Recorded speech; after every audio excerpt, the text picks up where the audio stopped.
Usted me había preguntado cómo llegué yo a secretario de Hacienda. El tema es que yo tengo una muy vieja relación con Martínez de Oz y hemos trabajado juntos en muchas cuestiones. Incluso, digamos, en parte en cuestiones azucareras, de otro tipo.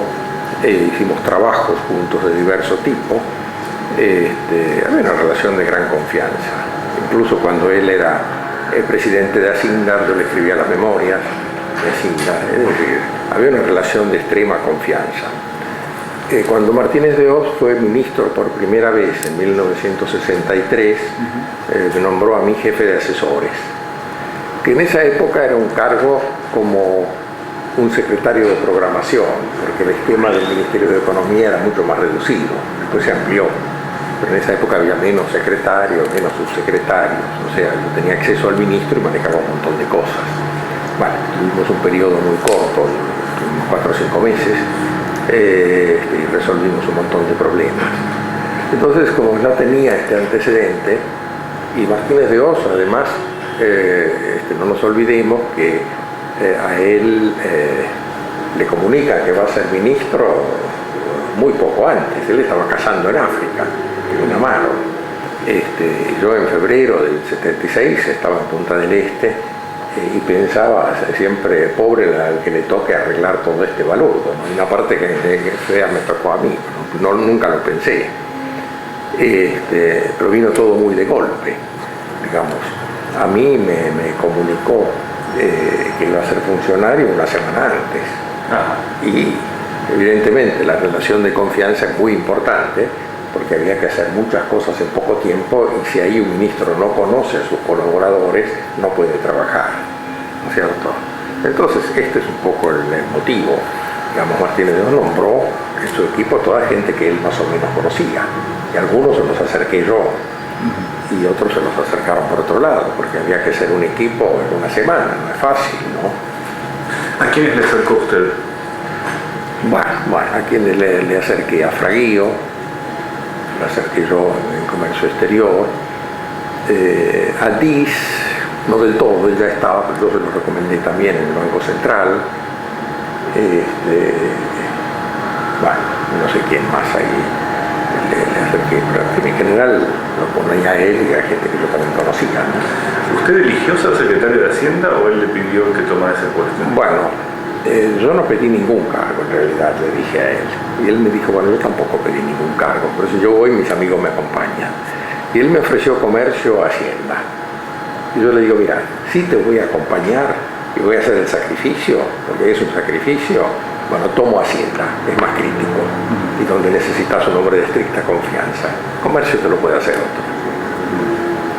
Comercio fue en ese momento Guillermo Bravo, con el que yo también había trabajado antes, ¿no? Yo lo conocía, esas cosas curiosas de la vida. Habíamos integrado una vez en el año 67 y 68 una comisión técnica de seguridad social, donde elaboramos un nuevo proyecto de ley de seguridad social. Entonces ahí también estaba Bravo, y ahí lo conocía. ¿Y usted llevó un equipo de colaboradores nuevos a la Secretaría de Hacienda? No. Mire, yo inicialmente, yo tenía 2 subsecretarios. El de presupuesto no lo cubrí, me manejé directamente con el director nacional, con el que empecé a trabajar muy bien, teníamos buena piel, era un muchacho muy capaz, Miguel Bolívar, y seguí con él. Dije, no le voy a poner otro encima, ¿no? Nos manejamos directamente, porque no soy partidario de estructuras numerosas. Y el subsecretario de Política y Administración Tributaria lo puse a Juan José Sorteix, que era director nacional y que era amigo personal mío aparte. O sea, yo lo conocía hace muchos años y le tenía confianza. Y esto es muy importante, porque mire, siempre tiene que haber un pase de mano. Si gracias a Sorteix evité hacer muchas macanas que si no se hacen en los primeros tiempos, ¿no? Porque por ahí me venía uno y lo llamaba y le digo, ¿qué es esto? Dice, no, dice, esto es un viejo asunto bien envenenado, es así, así. Ah, bueno, lo paro. Porque siempre cuando viene un secretario nuevo, dicen que los persiguieron antes y que no le sacaron las cosas y que por eso ahora hay que hacer las cosas así. le digo, son peligrosísimos en todos los niveles del gobierno, en los cambios de mano, ¿no? Y fíjese, cuando el cambio fue de Videla a Viola, Viola cortó todo. Y yo les decía, miren muchachos, ustedes están locos lo que están haciendo. Van a hacer una cantidad de macanas simplemente por no saber cómo vienen las cosas. Yo se lo dije a algunos colaboradores, y yo les digo, miren, que se vaya el ministro y los secretarios sí, pero de los subsecretarios traten de mantenerlos la mayor parte que puedan, para que les digan cómo vienen las cosas. Muy importante.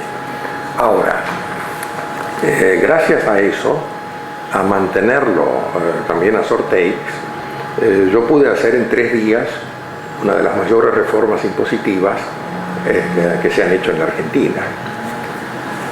Porque cuando Martínez de Oz asume, él le dice a Videla, le dice, mire, acá es un país descreído, estamos en medio de una crisis fenomenal, una crisis sobre todo de un enorme desorden, pero la gente no sabe lo que era eso. Yo tardé 4 meses nada más que poner mi despacho en orden, saber qué firmaba, dónde eran los papeles, era un lío fenomenal. En el año anterior al que yo asumí, en un año hubo 4 secretarios de Hacienda, de los cuales nunca ninguno terminó los trámites, entonces todos volvían a poca seguir. O sea, el país estaba en cesación de pago, la impositiva destruida. Bueno, entonces Martínez de Oz dice, mire, ellos crearon la CAL, ¿no? La Comisión de Asesoramiento Legislativo, que era un parlamento ficticio. No estuvo mal, hicieron un buen trabajo los muchachos. Pero, claro, Martínez de Oz dice, yo quiero mostrar ya de entrada que vengo trabajando. Bueno, entonces me dijo, mira, yo asumí el 30 de marzo. Le digo, el 2 de abril, dije, hago mi discurso inaugural. Todos los proyectos de ley que entran, Videla lo firma, listo. Bueno, entonces yo hice reformas impositivas muy de fondo. Algunas que ya venían de Cafiero, pero que habían quedado ahí, como la indexación de deudas impositivas, que era muy importante, gracias a lo cual en mayo tuve un salto de recaudación fenomenal, que me ilusionó mucho, después se planchó de nuevo, ¿no? Pero claro, calcule, había inflación de 50% mensual y un interés que cobraba la impositiva de 4%. Nadie pagaba los impuestos. Ahora, cuando lo indexé, ahí sí empezaron a pagar todo lo atrasado, ¿no? Recorté mucho. Bueno, hice esto, en ese momento eliminé el impuesto a la herencia. Hay una cosa curiosa, después lo quisieron reimplantar y el que dijo que no fue Alfonsín. Me llamó mucho la atención. Equiparé a las SRL con las sociedades anónimas en materia impositiva, le puse el mismo régimen, y esa es una reforma que la hice 2 veces, porque la hice, después Broderson la sacó, y después recién, cuando con Roque Fernández vino como secretario de Hacienda, se me olvidó de los nombres, Pablo Guidotti, yo le mandé un memo a Guidotti sobre esto, y le digo, mire, esto le trae un montón de recaudación, no le haga caso a toda esta gente que le dice que empresas personales, usted tiene que recaudar. Le expliqué por qué y lo puso de inmediato, ¿no? Porque la verdad es que las sociedades pagan mucho más que los socios. Es decir, una vez que se distribuye en muchísimas SRL, la DGI no cobra nunca más. En cambio, la sociedad paga porque el que maneja la sociedad no se quiere hacer responsable por la evasión del otro. Y usted pudo hacer estas reformas porque no quebró la línea, digamos, que venía trabajando. Claro, porque tuve el apoyo, ¿cierto? Algunas ideas me las dio Sorteix, incluso, y otras, en fin, le digo, hacémelo así, listo. Porque hay que hacer las leyes, escribirlas además. Bueno, hice eso y además lo pude hacer por la absoluta confianza con Martínez de Oz, que yo sabía cómo pensaba, y yo le digo, mira, te hice esto, porque él tenía así de papeles. Entonces le digo, mira, te hice esto, claro. Después nos hicieron un juicio a raíz de esto porque dijeron que estuvimos 2 años fragoteando, que si no, no podíamos haber hecho esta reforma. Bueno, y les tuve que demostrar que no, que se hizo ahí. Bueno, pero claro, no lo podían creer porque era mucho, claro, pero se hizo por estas circunstancias. Después, a raíz de la inflación, la progresión del impuesto a las ganancias para personas físicas había aumentado ferozmente. O sea, en términos reales, de ser así, se volvió así. Bueno, yo la estiré muy a fondo. Además, y también indexé las escalas, indexé todo el sistema. Porque como yo digo, acá no vamos a poder estabilizar en corto plazo. Yo quiero defender todo el sistema de la inflación. Entonces indexé a diestra y siniestra todo. Eso también lo empecé a hacer ahí. Después parte la hice después. Claro, además muchas de estas leyes que hicimos el primer día estaban mal hechas, mal redactadas y todo. Pero me fue mucho más fácil después meter en la CAL una ley de corrección que una nueva ley donde tenía que discutir el fondo de la cosa, ¿no? Bueno, ¿Usted le pidió al ministro alguna atribución por encima de las responsabilidades que el cargo ya tenía? No, pero eso iba por confianza personal. O sea, yo lo podía ver en cualquier momento, lo veía, le digo, mira, te lo explico.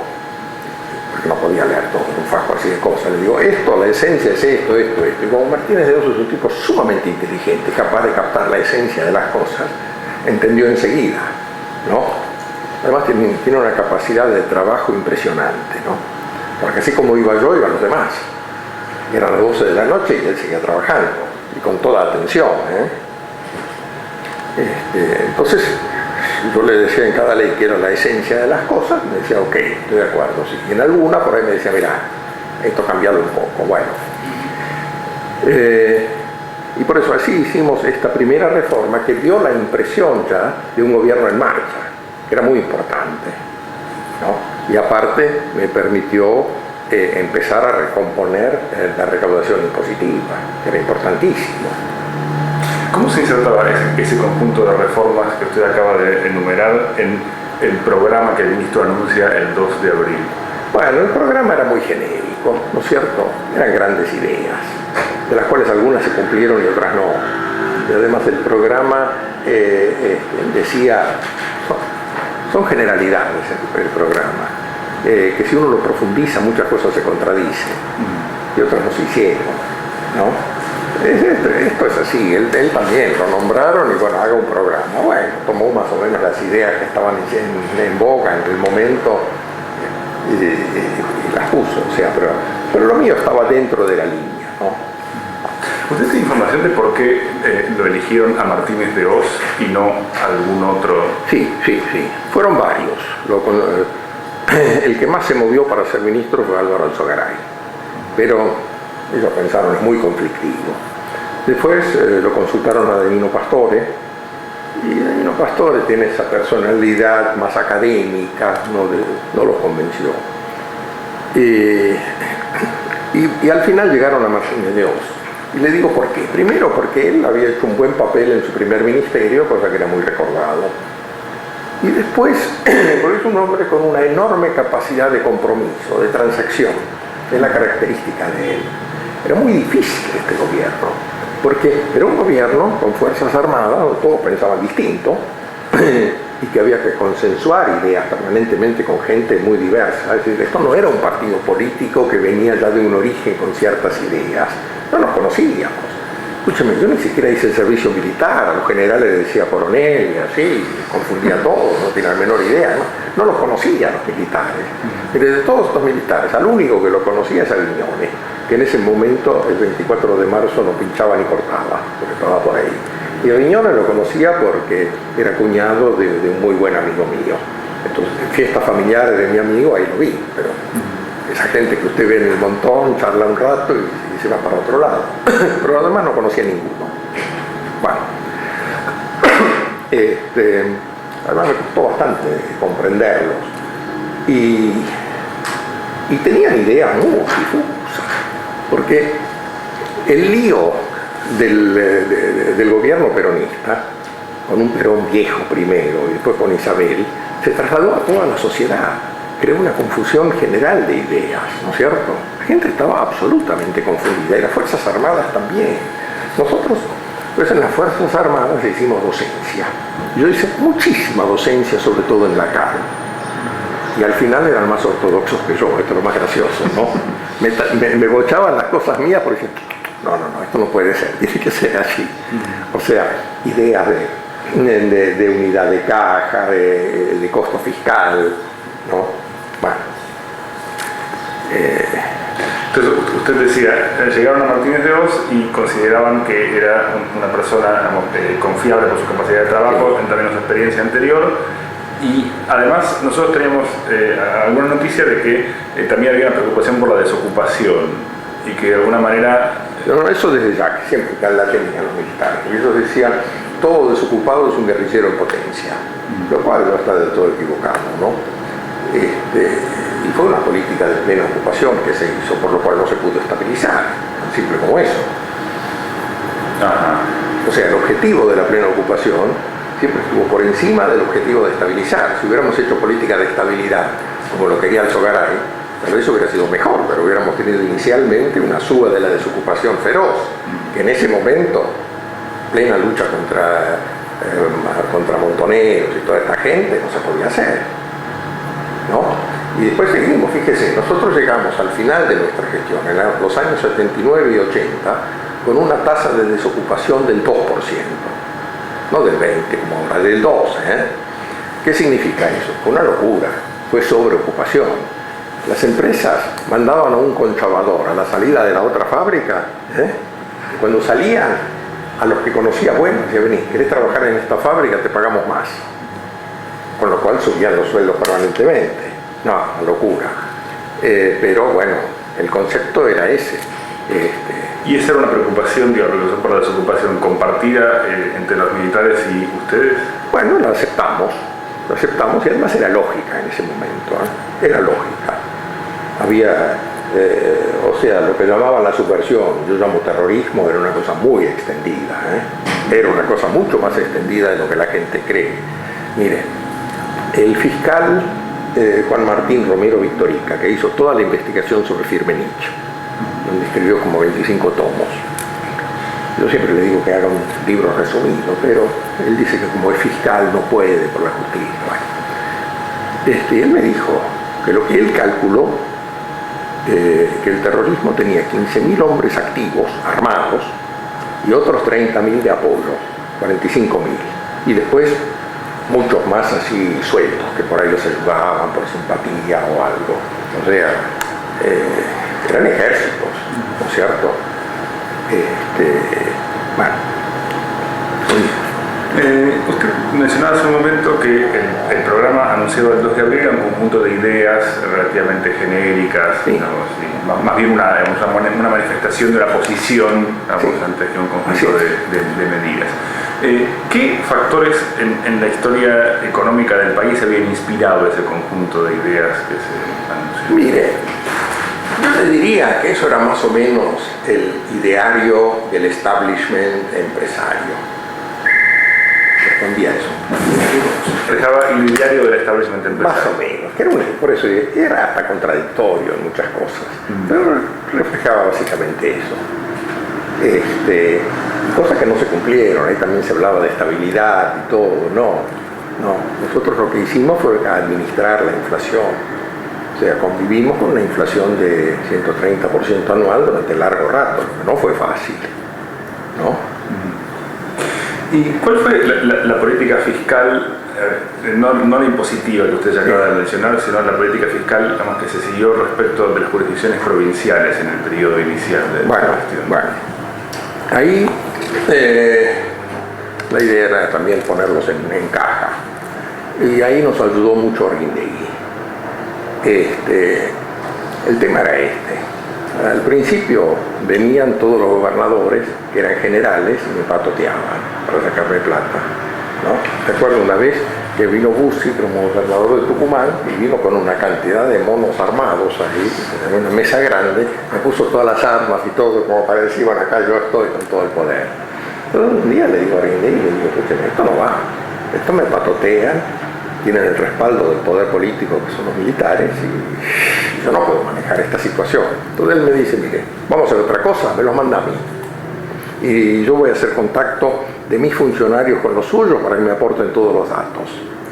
Y esto funcionó, al punto de que tiempo después vino uno de estos gobernadores y me dice, no, nos entendíamos mucho mejor con usted. Yo pensaba, claro, a mí me sacaba guita, al otro no. No, y lo hizo muy bien. Y además Arguindegui tenía una ventaja frente a mí, y era que como militar conocía todo el país, todo. Entonces cuando le venía un gobernador, por ejemplo, le decía, no, yo quisiera hacer una ruta ahí, lo llevaba a un plano que tenía en su despacho y le decía, a ver, dígame dónde.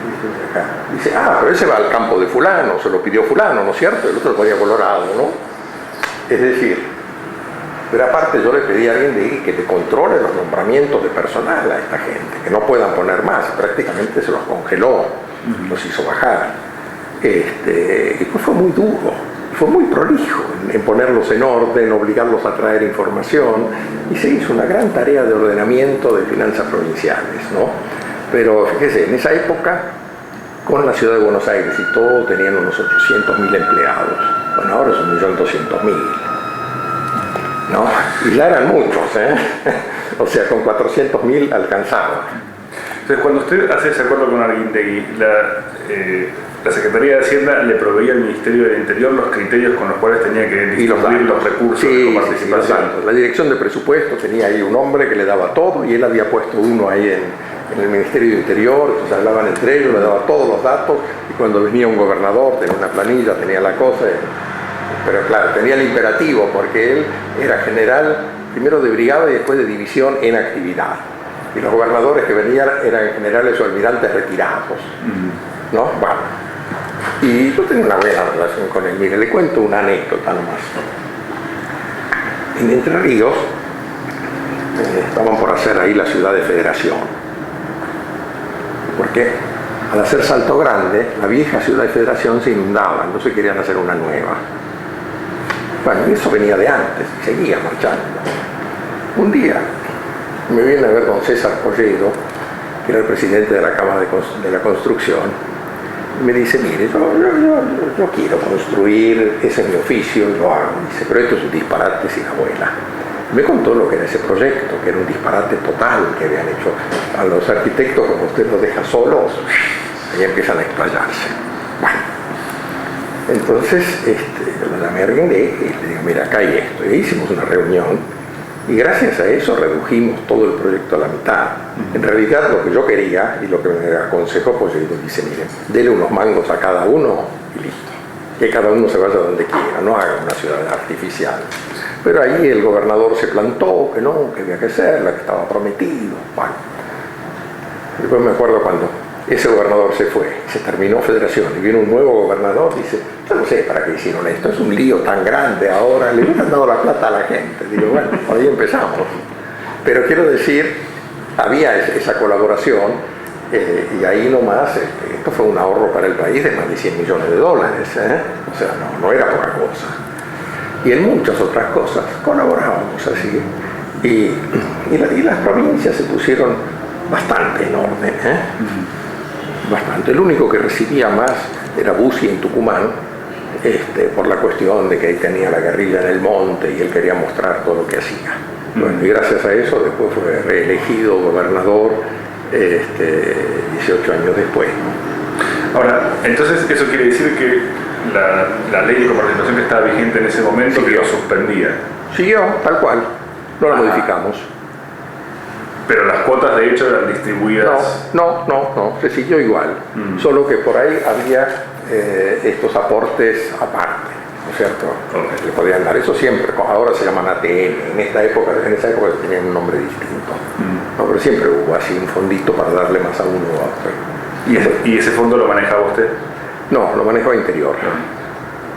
Lo manejaba Interior. Después, en julio del año 76, ustedes sancionan una serie de normas de promoción industrial, vamos, para algunas provincias, algunas en la Patagonia, Bueno, yo le voy a decir.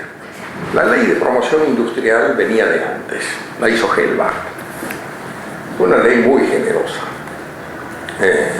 porque daba exención y diferimiento del IVA, disparate. Y la ley decía siempre hasta 10 años, la industria daba 10 años, listo. No la supo administrar, cosa que yo creí que, ahí me equivoqué yo creí que la iban a administrar más, pero bueno, disparate. Ahora, esa ley lo que pasa es que en el gobierno peronista se aplicó poco, porque como eran malos administradores, quedaba todo ahí, no decidía. Ahora, ¿qué pasa? Cuando llegamos nosotros, cada uno que tenía un proyecto iba a su gobernador y el gobernador me venía a ver a mí. Había una presión del gobierno central imparable. Bueno, entonces empezamos a sacar los proyectos. Hubo 16 proyectos iniciales que fueron regalos. ¿Regalos por qué? Porque era diferimiento no indexado. Listo. Con eso se hizo Alto Paraná, Puerto Piraí, que después capotó, y varios más. Era regalo de la fábrica. Y los empresarios argentinos fueron tan malos que igual la perdieron después. Increíble, que Celulosa haya perdido Alto Paraná, que se haya fundido Celulosa con este regalo. No. Todos esos tipos hay que colgarlos en la plaza de Mayo. No, escúchame, se les regaló la fábrica. Igual se fundieron, que se robaron la planta, desastre. Era un mal sistema todo, de la promoción industrial, pero yo no lo podía parar, la presión política venía con todos los gobernadores y todo, porque todos estos empresarios se le meten bajo el ala al gobernador, le dicen, mire, lo vamos a apoyar a usted, que es un gran hombre y todo, pero saquen esto. El gobernador además en su provincia, que le hagan una fábrica, ¿qué más quiere? Le levanta la provincia. Ahora, después, en un momento, empezamos a cambiar la ley. Los diferimientos los indexé, con lo cual se acabó la joda, ¿no? Después le puse un cupo de los beneficios fiscales, que esto fue muy importante, ¿no es cierto? Con lo cual, todo el 78. Claro, con lo cual con el cupo la promoción empezó a bajar así. O sea, después del empujón inicial hubo muy poco por el cupo que había puesto. Salvo al final que se extendió un poco de nuevo para terminar con la historia. Y le hicimos algunas pequeñas modificaciones más a la ley, pero básicamente esas dos pararon la cosa, ¿no? ¿Y usted tuvo algunos inconvenientes en la CAL para pasar esas modificaciones? No, con la CAL lo entendía muy bien. Tenía muy buena relación, y además como los había adoctrinado, entendían, pensaban lógicamente, porque eran modificaciones lógicas, ¿se da cuenta? Entonces, las imponía en la CAL y en un parlamento también las hubiera impuesto, ¿no? Pero el hecho de que los oficiales de la CAL, digamos, fueran miembros de las mismas fuerzas que estaban representadas en las provincias, sí, pero no generaba distorsión. No, mire, ahí la influencia de los gobernadores era poca. Ajá. Era relativamente poca, porque estos eran oficiales de actividad, los otros retirados, mucho peores actualmente, que los senadores representan directamente una provincia y los diputados, aunque no deberían, también. Entonces actualmente este tipo de cosas que perjudican a una provincia son mucho más difíciles. No, yo en la CAL, mire, tuve un solo problema serio, y que era por el seguro. Ahí, en todas las compañías de seguro, metían un general o un almirante o un brigadier en el directorio, para que haga lobby, ¿no? Y las cosas que yo proponía, que no las conseguí sacar por esto, yo proponía, por ejemplo, desmonopolizar el Inter. Era poca cosa, ¿no? No lo quería disolver. Yo digo, no señor, que pueda haber reaseguradores privados. No pasó. Si le hubieran hecho caso, no se hubiera fundido el Inter. El Inter al final se fundió porque al ser monopólico no tenía referencia. Y entonces empezó a hacer macanas grandes, al punto que en el año 87 había perdido todo su capital. De acuerdo a la ley de sociedades había que liquidarlo, y no lo liquidaron. Bueno, pero esta es otra historia. Pero el seguro, digo, una vez me dijeron de la CAL, le digo, pero escúcheme, me decía uno, el seguro es la actividad más importante del país, la cantidad de gente que nos viene a ver es insólito.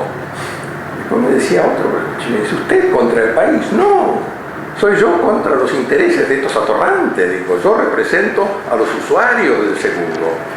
Yo quiero un mejor seguro, más barato, ¿no? Y de mejor calidad todo. Estos están en otra. Pero en fin, ahí me la ganaron. Pero porque era un malón de gente. Entonces, los problemas que usted tuvo en la gestión, digamos, con gente de las Fuerzas Armadas, tenían que ver, digamos, con las provincias, fundamentalmente. Sí, pero ahí me lo manejaba Arguindegui, ahí no tenía problemas, ¿no? Y con los oficiales con las Fuerzas Armadas, le digo, el gran problema era el presupuesto militar. Gastaban como locos, y como eran los dueños del poder político, bajarles el presupuesto eran sesiones interminables, y después venían de nuevo con lo mismo. Una locura lo que gastaban, ¿no? Absoluta locura. Bueno, yo tenía un déficit considerable en el presupuesto, ¿no? Que llegaba hasta los 7 puntos del producto, ¿no? Si yo hubiera tenido el gasto de Fuerzas Armadas que tienen ahora, y un poco menos de inversión pública, yo tenía superávit. Yo tenía inversión pública promedio de 11 puntos del producto. Lo histórico era entre 5 y 8, ahora es menos de 2. ¿Qué posiciones había dentro del equipo económico sobre la inversión pública? Sobre el nivel de inversión pública que había que tener. Bueno, en realidad, una de las ideas de todo el gobierno era que había que reconstruir la infraestructura del país. Había que modernizarla, ponerla en orden, porque digamos, piense usted que toda la idea del gobierno, lo dice en el preámbulo del proceso, era crear las condiciones para una democracia estable y genuina, y repite varias veces todo lo que tiene que ser. Entonces, era más que nada una tarea de ordenamiento lo que nos querían hacer. Cuando queríamos hacer reformas más profundas, una privatización de fondo, todo nos decía, pare la mano, no. Esto no lo podemos hacer, no hay poder político para esto, y no es nuestro cometido. No vinimos para eso, eso que lo haga otro. Bueno, entonces se hicieron muchísimas obras públicas, cosa que yo me agarraba la cabeza, ¿no? Me acuerdo que en el presupuesto 77, si yo sumaba todos los pedidos, me daba 20% del producto de inversión pública. A eso súmele 12% privado, tenía 32% de coeficiente de inversión, una locura total, ¿no?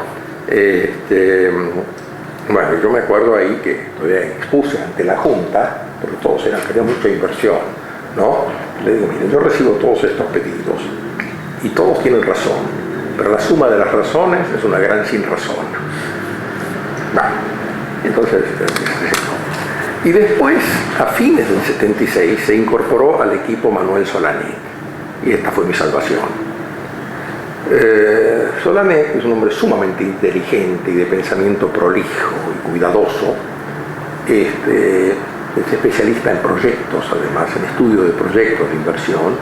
Empezó a ordenar la inversión pública, lo que yo decía siempre, alguien lo tiene que hacer, pero así nadie lo sabía hacer. Entonces él empezó a ordenar todos los proyectos, darles prioridades, estudiarlos en sí, o sea, él bochó muchos proyectos, y dice, tráiganmelo de nuevo, porque está mal hecho. Y hizo primero una proyección trienal y después decenal, que es lo que hay que hacer, porque si no siempre le meten en el presupuesto, igual lo que está pasando en este momento, le meten la puntita del proyecto, y todos los proyectos de inversión pública tienen una evolución así. Al principio es muy poca cosa, ¿por qué? Porque es acopio de materiales, elaboración de los planos, nada, después empieza a hacer así y al final vuelve a caer. Entonces te hacen muchos así, varios, y suman hasta acá, pero después acá, y después se estiran las obras, no se pueden hacer, bueno. Entonces Solanet hacía las obras en función del desarrollo, ¿se da cuenta? Y tuvo fue muy importante la presencia de Solanet, que además es un hombre muy inteligente, muy claro en estas cosas, ¿no? Además tiene una característica, Solanet puede decir las cosas más terribles y no se le mueve un músculo en la cara, ¿no? Entonces la contraparte del tipo es como si yo le digo, mire, yo ahora en un ratito saco un revólver de acá y lo voy a matar. Y se queda, ¿no? Bueno. Después al día siguiente me llamaban a mí y dicen, no, estas cosas que dice Solanet no puede ser, pero en el momento ni se daban cuenta, ¿no? Porque decía, y él paró algunas cosas. Mire, en los gobiernos, en la conducción económica, no solo es importante lo que uno hace, sino lo que uno impide hacer. Y lo que Solanet impidió hacer fue el puerto de aguas profundas en San Antonio. O sea, a la Marina le había ocurrido hacer en San Antonio, cerca de Pinamar, un puerto de aguas profundas, ¿no es cierto? ¿Por qué? Porque quería poner sus barquitos de guerra ahí para tener el dominio sobre la entrada del Río de la Plata, en el pensamiento estratégico. Pero como eso no lo querían pagar con el presupuesto de la Marina, hicieron un puerto de aguas profundas para todo. Era un disparate sin abuela. por una zona donde no se puede hacer un puerto de aguas profundas, porque es una zona arenosa y el río, digamos, acá está la orilla, el río corre así, entonces siempre se lo vuelve a tapar el canal. O sea, no puede ser un canal de acceso ahí. Bueno, disparate total. Entonces, teníamos interminables sesiones, era muy tedioso, ¿no? Venía, bueno. Entonces cada vez le agregaban otra cosa, porque solamente le dice, mire, no, la rentabilidad negativa no va, bueno, al final lo paramos.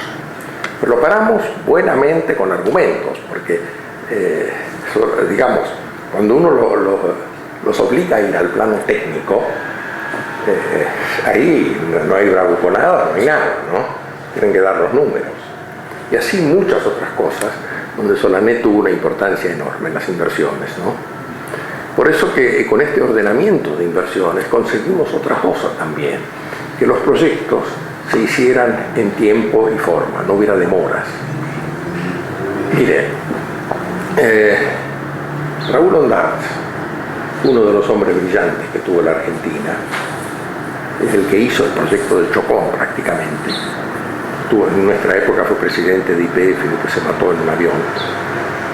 Una vez escribió un artículo, le digo, hace como 40 años, que se titulaba, y es un tema que a usted le tiene que interesar, y se titulaba El encarecimiento de las obras públicas por el transcurso, por la excesiva demora, lo que fuera. Bueno, yo me acuerdo siempre, él trajo un ejemplo.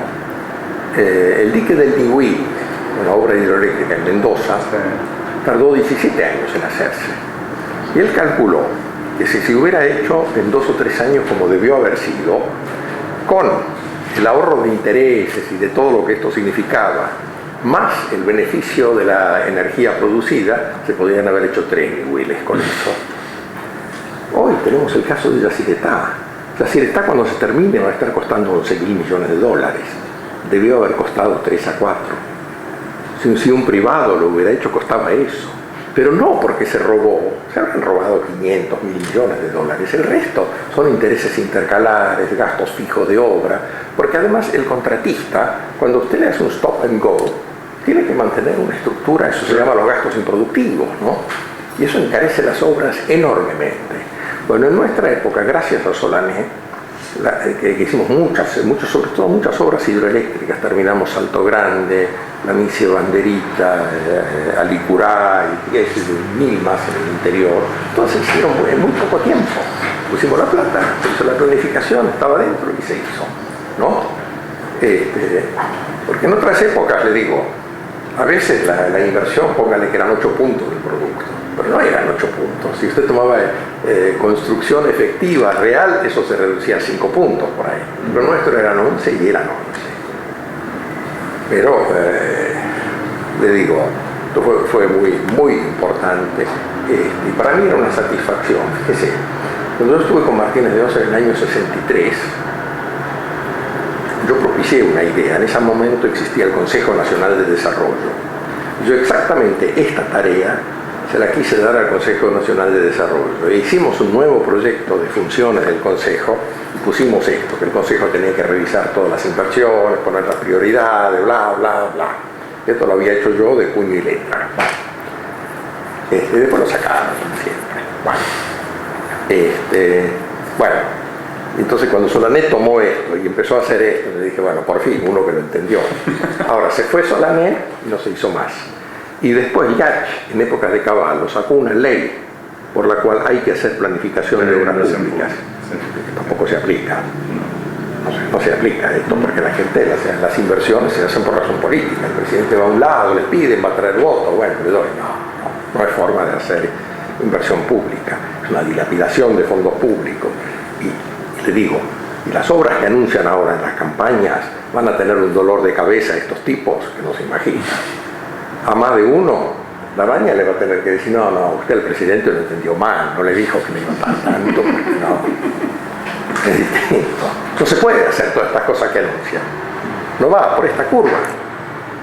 Todos estos planes de vivienda que están haciendo, en este momento, los que se iniciaron, algunos, están en las etapas preliminares de mensura del terreno, negociación con el municipio sobre los terrenos, ¿no es cierto? ¿No tiene estudios de factibilidad?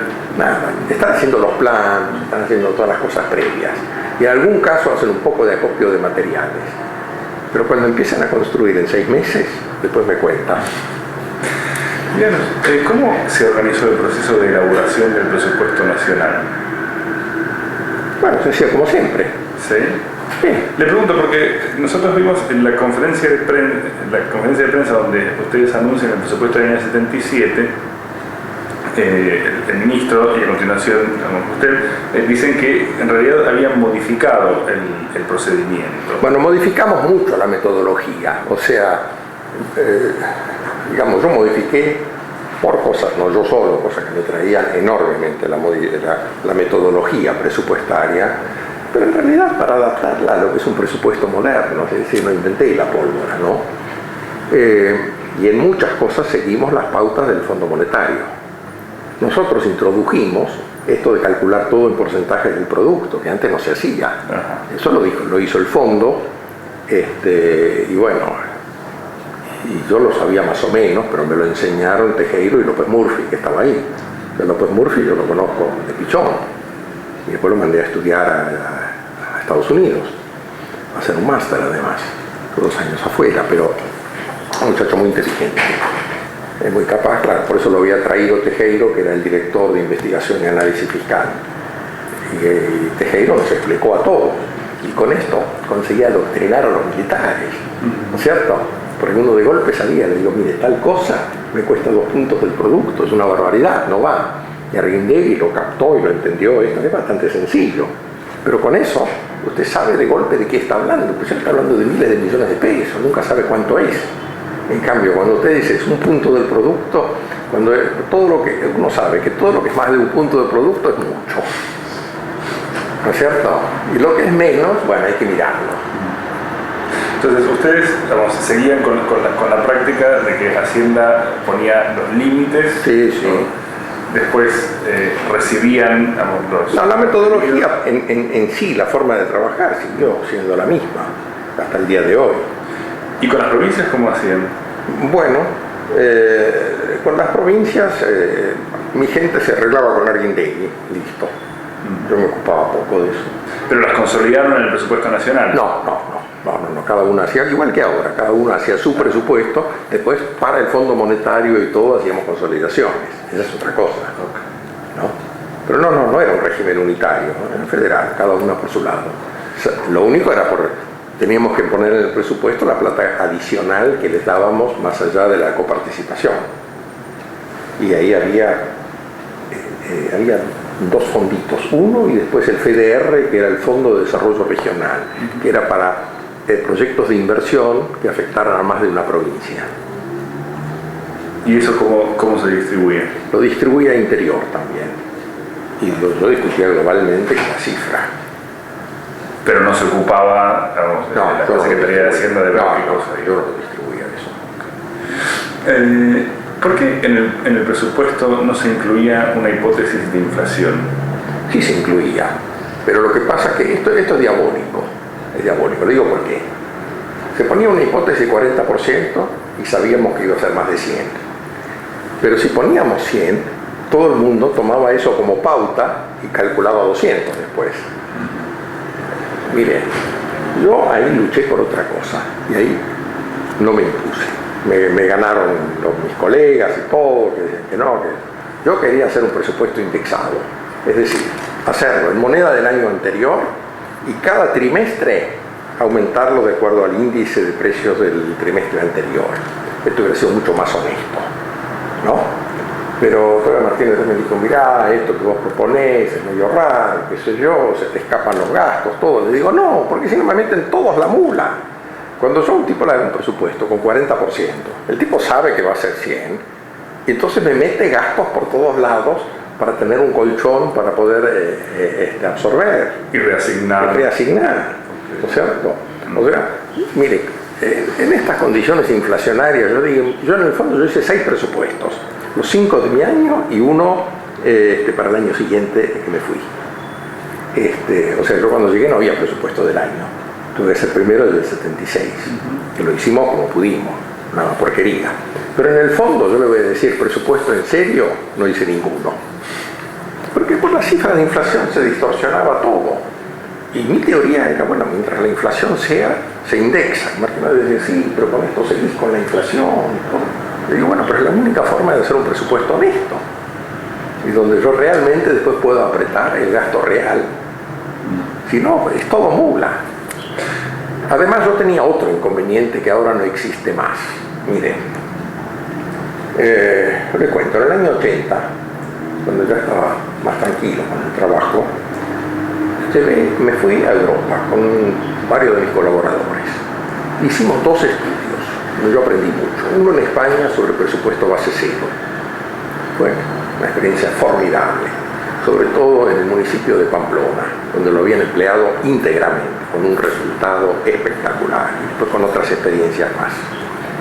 Porque yo le quería enseñar, como yo ya me iba después del 80, quería que mis funcionarios de Hacienda y todos los gastadores, digamos, empezaron a pensar en presupuesto base cero. Y realmente la idea cundió en todo el país, pero pues nadie lo hizo, hasta el día de hoy, ¿no? Y habría que hacerlo, yo sigo insistiendo que hay que hacerlo. Y después nos fuimos a París. Y en París tenían todo el gasto público en un programa informático ya.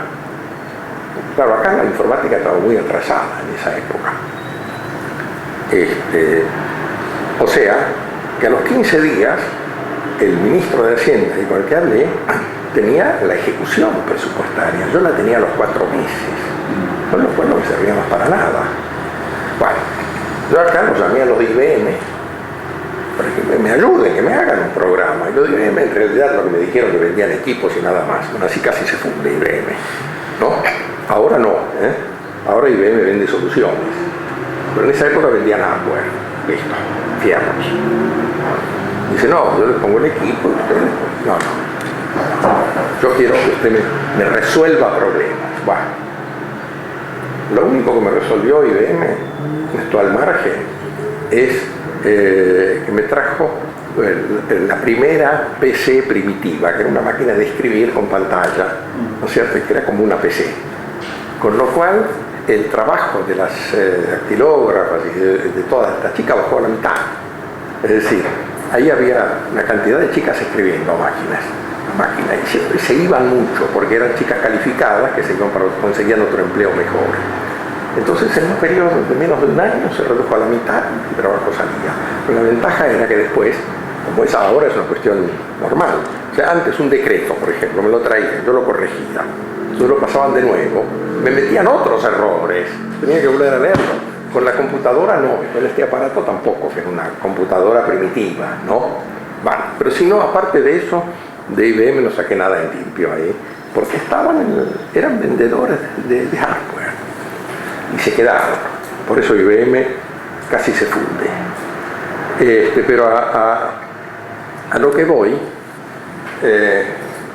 el seguimiento del gasto para mí era muy complicado, porque tenía mucho atraso todo, ¿no? Y no conseguí esto que me hiciera, nadie me apoyó en esto.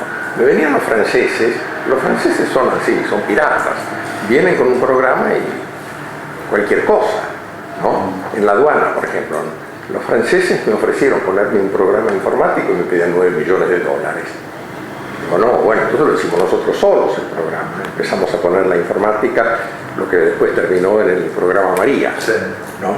Pusimos al principio así, porque bueno, lo mandé al director de allí, que vaya a Francia, que vaya a Inglaterra, que lo vea, lo copió y lo hizo. Bueno, no era tan difícil tampoco. Pero los franceses, por cualquier programista, querían cobrar así. Pero por lo menos lo tenían.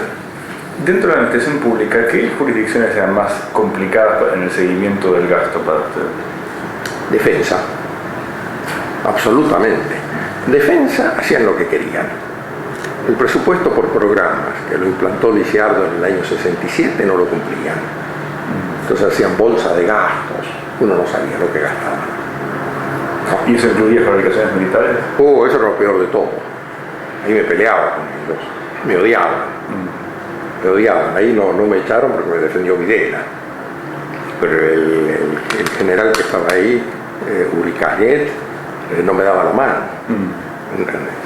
escúcheme, en una reunión así yo le quería dar la mano, y miraba así, ofendidísimo estaba. Es una porquería con fabricaciones militares. Bueno, de hecho lo que nosotros encontramos en la prensa es que esa es una de las pocas, digamos, peleas que toma Estado público, digamos, que usted tiene con algún sector de las Fuerzas Armadas, es justamente con fabricación. Claro, claro, en lo estrictamente militar no me podía meter, pero en lo de fabricaciones sí. No, y gastaban plata. Mire, una de las cosas era IPASAM, hierro patagónico de Sierra Grande, un yacimiento de hierro. Bueno, no gastaban plata, costó más de $1.000 millones.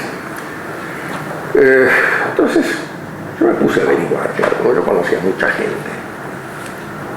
Me empezó a explicar cómo era esto. Esto es un proyecto que nació en época de Frondizi. Descubrieron un yacimiento de hierro. Y Frondizi, que era privatista, lo quería hacer privado. Entonces se creó MISIPA, entre Asindar y otros. Estos contrataron a los alemanes, a Thyssen, para que le hicieran el estudio. Los alemanes dicen, olvídelo, es un mal mineral, está muy profundo, usted ahí no tiene puertos, no va, usted es inviable. Entonces los de fabricaciones militares dijeron que esto era una maniobra imperialista para que no nos podamos abastecer, qué sé yo cuánto, y lo hicieron ellos.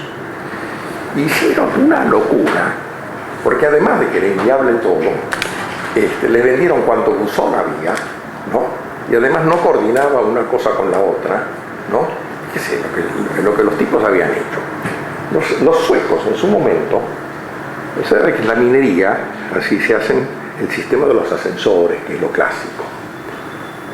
Entonces los suecos habían probado un sistema con túneles en espiral y camiones, pero lo abandonaron al poco tiempo porque era altamente antieconómico. Es decir, los camiones reventaban de llevar mineral de hierro y volvieron a los túneles. Bueno, entonces los suecos nos vendieron esos camiones a nosotros y hicieron todos los túneles en espiral acá. Bueno, no consultaron con nadie, un disparate. Bueno, ahora, yo creo que estaba desesperado, pues. Me acuerdo hasta, como esto se habló un poco, que yo estaba estudiando el tema, una vez me llama el ministro de Defensa, que era el brigadier Klix, y me dice, mire, yo me enteré que usted tiene, ¿por qué no me manda alguna información? Yo quiero saber. Y bueno, le informé, todo, no se puede hacer nada. Y en otras cosas también, eran disparates. Menos mal que Menem barrió con todo. Y ahora, IPASAM la compraron los chinos, pero, claro, una inversión de 1.000 millones, ellos creo que pagaron 26 millones. Y además, en este momento el mineral de hierro en los últimos 2 años se duplicó en el mundo. Entonces, aunque sea un mineral caro y una porquería y todo, y con la inversión olvidada, la cosa les resulta. Pero además, fíjese, tenía otra característica el mineral, tenía mucho fósforo. El fósforo en siderurgia es una porquería, porque torna quebradizo al acero. Le quita calidad y no se puede extraer el fósforo. Contrataron a unos japoneses para que les hagan un estudio, capotaron, no pudieron hacerlo.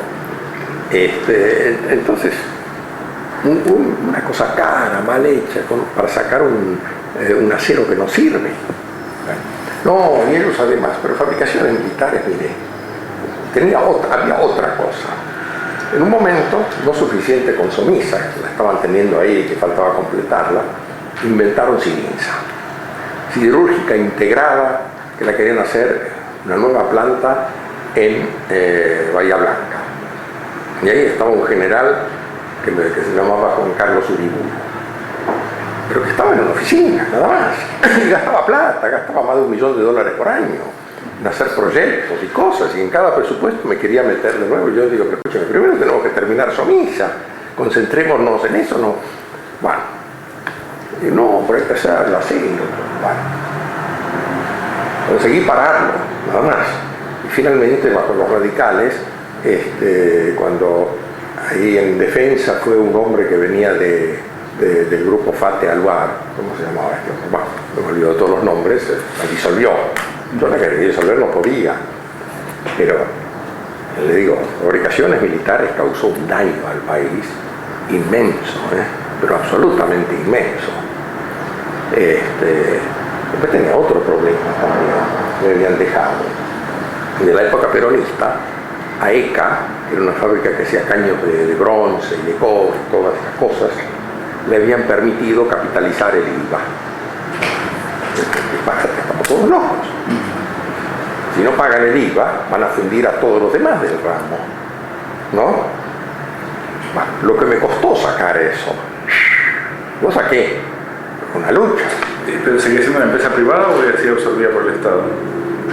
No, el Estado fundía a las privadas con esto. Ah, ok. ¿No? Porque, escúcheme, tener una ventaja de no pagar el IVA con el pretexto de que se capitaliza, ya está, ¿quién puede competir? Y las fundió, de hecho, ¿eh? De hecho, fundió a muchísimos con esto. Desaparecieron toda clase de laminadoras chicas de cobre y conozco un señor que tenía una linda planta donde hacía así tubos, caños de cobre y todo, y se fundió.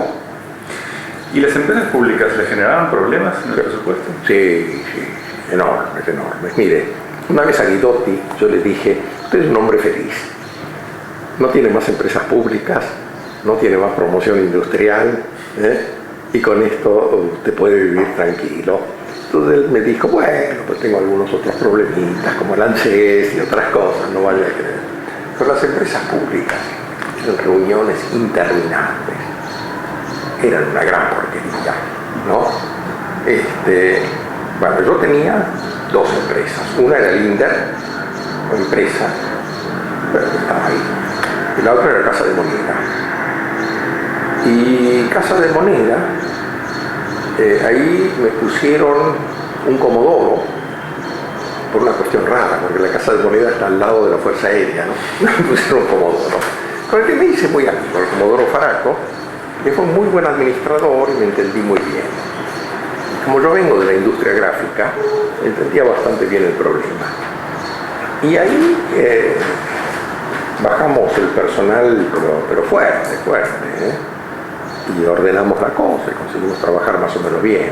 Ahora yo, viéndolo desde la actividad privada, decía igual, era una porquería, ¿no? O sea, si eso lo hubiera tenido yo como privado, en lugar de trabajar con 1000 y pico de tipos, hubiera trabajado con 200.